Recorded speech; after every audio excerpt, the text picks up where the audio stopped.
వాక్యమే ఆధారం అంటే ఆధారం గుర్తుపెట్టుకోండి.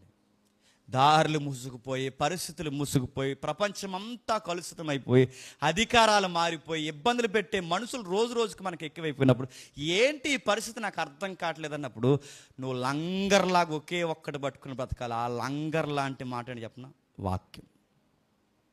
బతుకు. నువ్వు తినని ఫుడ్ నీకు తినిపిస్తాడు. ఆయన మాటను బట్టి నువ్వు బతికే. నువ్వు చూడని కొత్త మార్గాలు ఆయన నడిపిస్తాడు.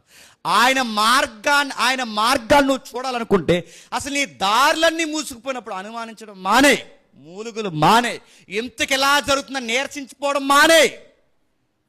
ఎందుకు చచ్చి మానేస్తామంటే కొంతమంది అనేది చెప్పిన ఇంకా రానండి. ఎందుకు అంటే మా అమ్మ చచ్చిపోతే నేను ఎందుకు వస్తున్నాను. మీ అమ్మ చచ్చిపోతే రావరా? కొన్ని మూసుకుపోయినట్టు ఉంటాయి. మా నాన్న చచ్చిపోయాడు, మా అమ్మ చచ్చిపోయింది, మా చెల్లి చచ్చిపోయాడు, లేదా నా ఉద్యోగం పోయింది, నా పరిస్థితులు ఎలాగైపోయాయి, మేము ఆర్థికంగా నలిగిపోతాం. ఎందుకంత ఎలా అణిచేసే శ్రమలు ఎందుకు అనుమతిస్తున్నా ప్రభు అంటే నిన్ను అణిసేయడం ఆయన ఇష్టం. ఎందుకు అణిచేస్తున్నా ప్రభు అంటే నిన్ను అణిసేసిన తర్వాత మొత్తం ఓపంతా నీకు పోయిన తర్వాత నువ్వు మౌనంగా ఇంకా దేవాన్ని నేను నమ్ముతున్నానంటే అప్పుడు ఆయన కృపాతిశయం కొరకు నీ లైఫ్లో కార్యాలు చేస్తాడు. నువ్వు నమ్ముతావా? అప్పటి వరకు ఉంటావా?